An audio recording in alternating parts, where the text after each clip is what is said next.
telah sampai kepada kami bahwasanya doa pada malam pertama bulan Rajab dikabulkan oleh Allah Subhanahu wa taala.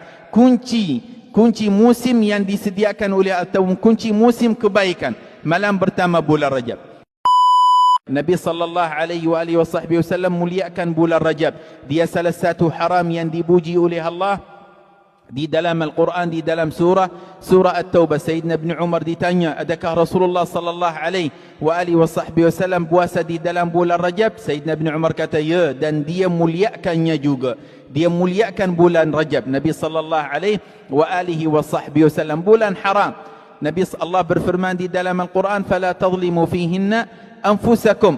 Maknanya kita dilarang oleh Allah melakukan kezaliman kepada diri kita sendiri atau kepada orang lain, sama ada di dalam bulan Rajab atau bulan-bulan yang lain. Tapi disebut oleh Allah secara khusus menunjuk kepada kemuliaannya.